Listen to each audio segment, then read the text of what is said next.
Hello.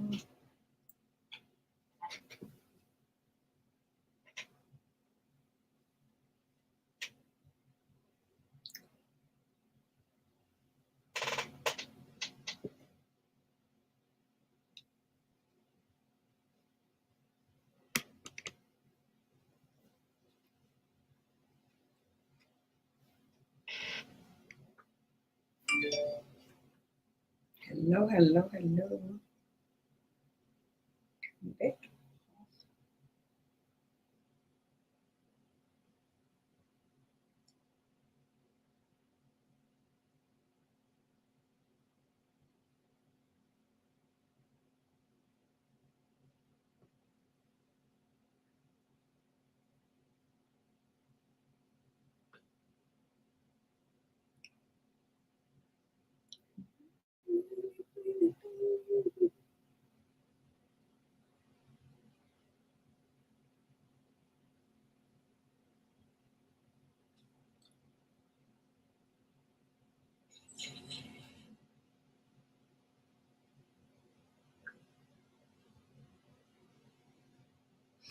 Well, hello, hello, hello, hello. Hello, everybody.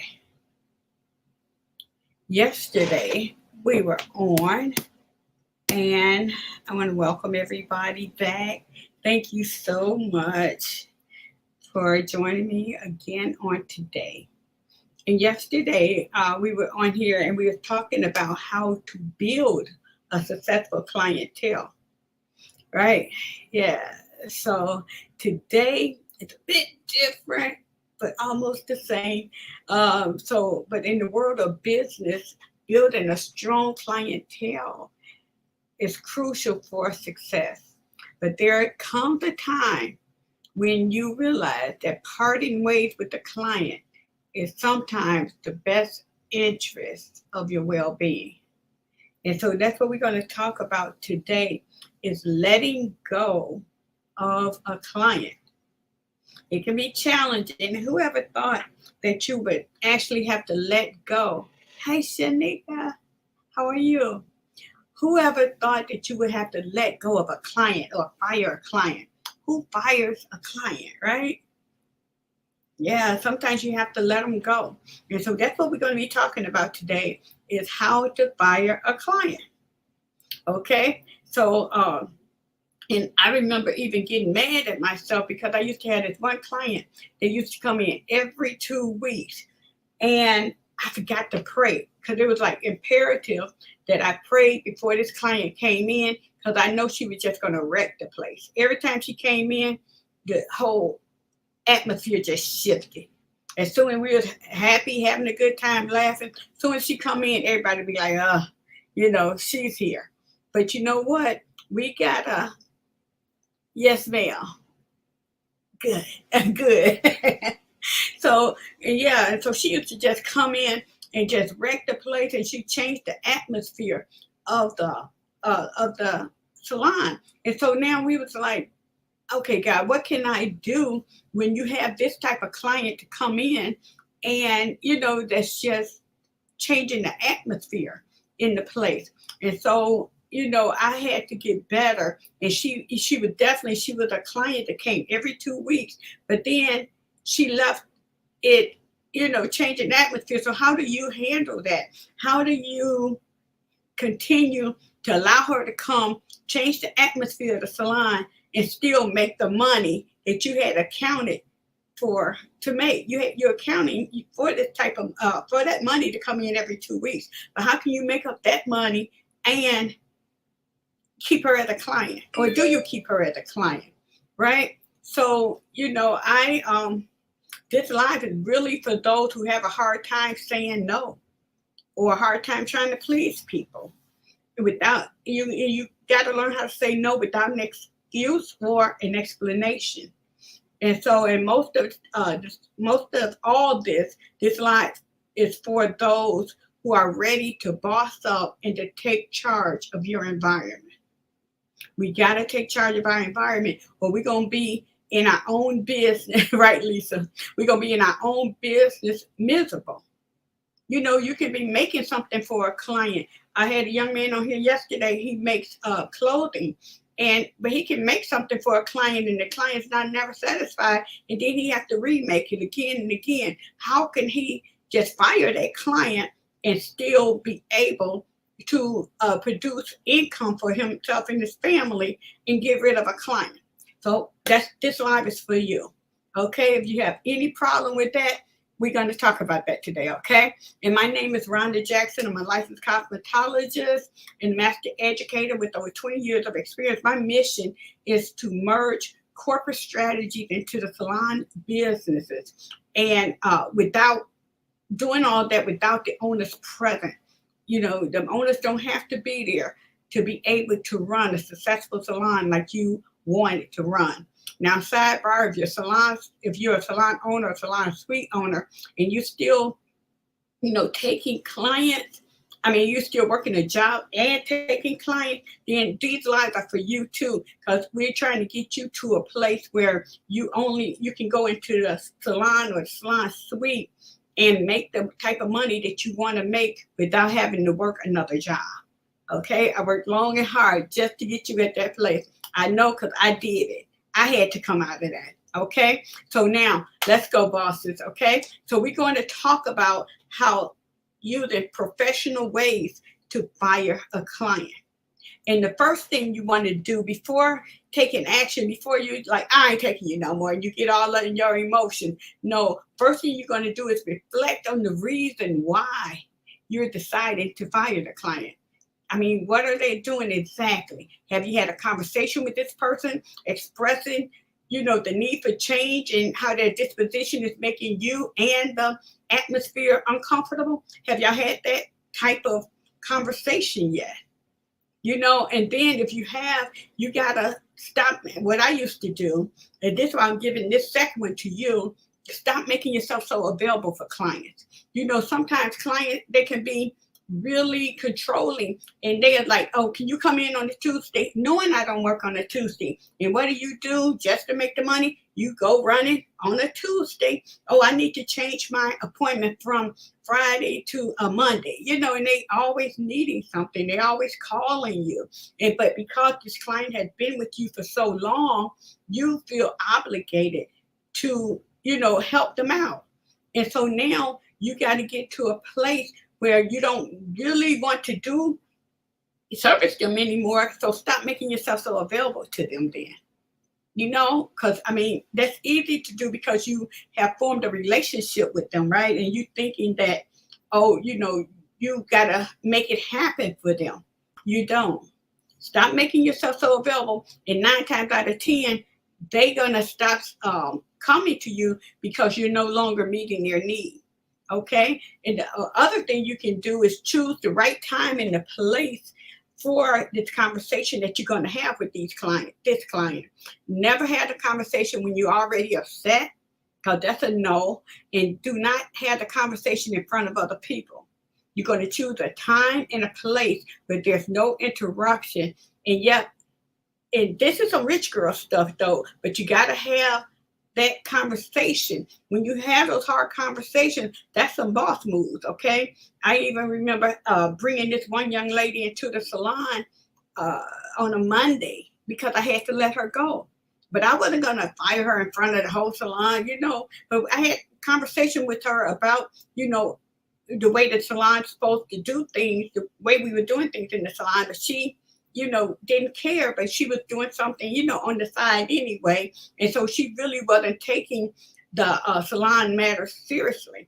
And so I brought her in on a Monday and I asked her to pack her things.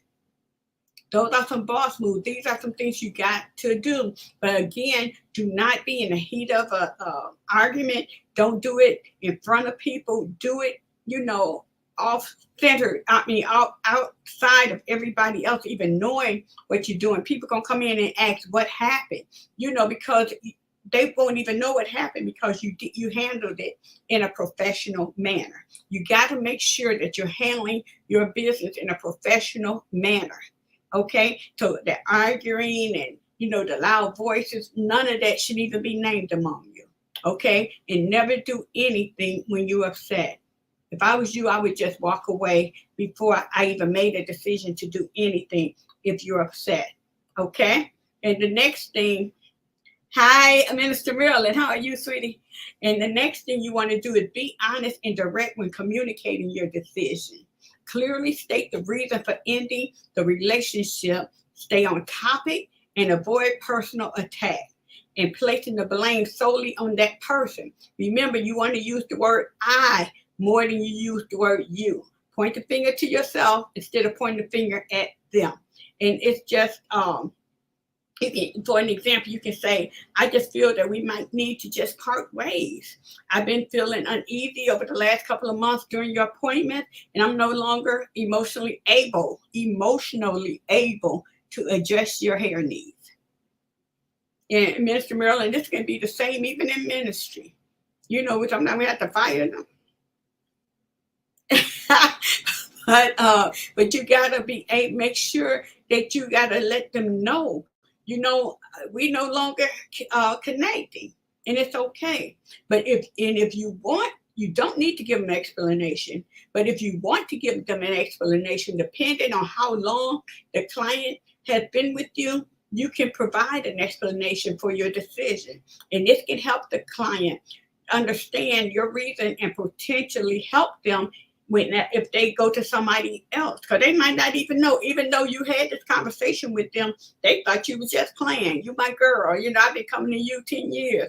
But so they don't even understand how this is affecting your business. And so when it's a business, y'all friends, but you cannot be so tight of friends where it's affecting your business and your other clients, because that one client is not paying all your bills. Okay. And so if you want to give an explanation, you can just say, we've had conversations in the past concerning this issue, yet I do not believe you're valuing my time or my time with the other clients. I'm talking about a client that's always coming in late. You talk to them, and you're like, girl, you can't be coming in here late. You put me behind, coming in late again. Then one client told me, well, I called you and told you I was going to be late.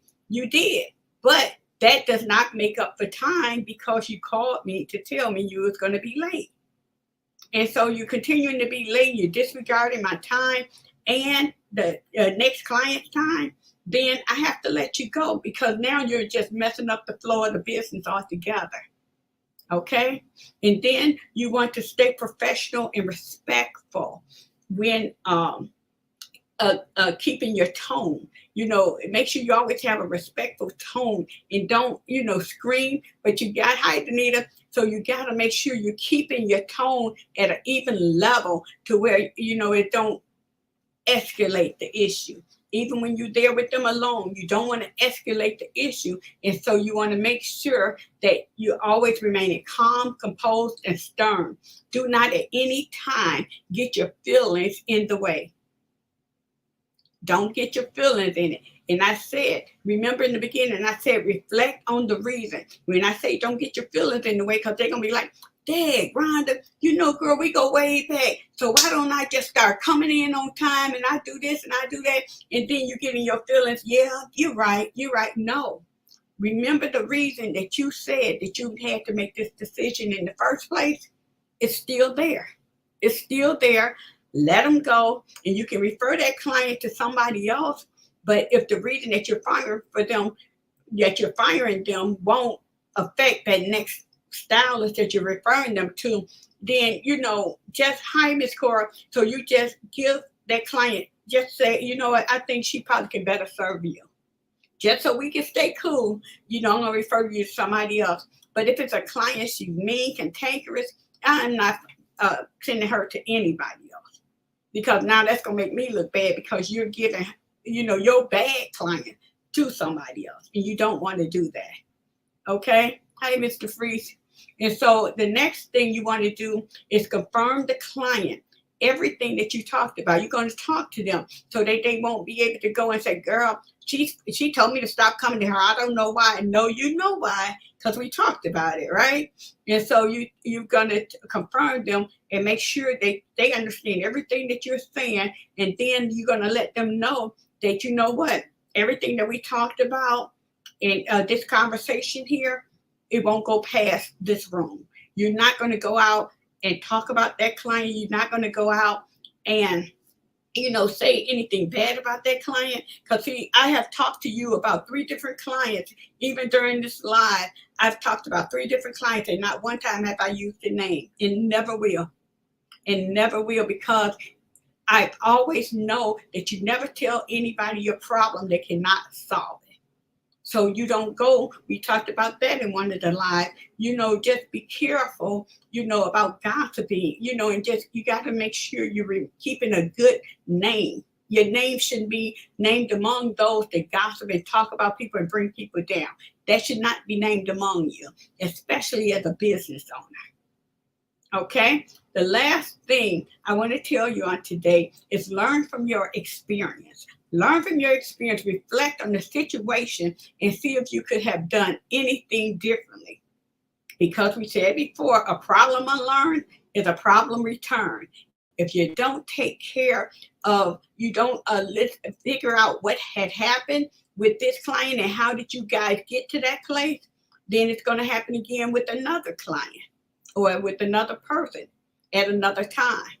So you got to make sure that you understand what was your part in that. What could you have done differently that could have been avoided, right? So you got to make sure that you're taking total responsibility for all the actions that's going to happen during this time that you're firing a client. Yeah, it's kind of hard, but it happens. It happens. You can probably have to fire a client. You're probably going to have to fire a church member. You're probably going to have to fire a customer. You're probably going to have to fire a worker. It happens. But even when all this happened, you can still be able to face that person and speak to them and be cool with them when you're handling it the right way. You got to make sure it's a soul. You got to make sure that you're going about doing it the right way. Okay? And you got to think about how you want somebody to handle you. Okay? And remember, firing a client should be the last resort. And when it's done with care and consideration, it will always be better to try to resolve the issue and conflict before deciding to end the professional relationship. So you try to resolve it before the conflict even happens. But when it can't, you gotta be a rich girl and do what you gotta do. Okay? So again, my name is Rhonda, and that's the end of our live on today. And tomorrow, I want to talk about the pros and cons of entrepreneurship. This is going to be really good. What does it cost to be an entrepreneur? I mean, should you not to be or not to be, right? So, yeah, that's what we're going to talk about tomorrow. Thank you all so much for joining in on today. I appreciate each and every one of you. Thank you for the likes, the shares, the comments, and I will see you on tomorrow at the same time. Take care. Bye-bye.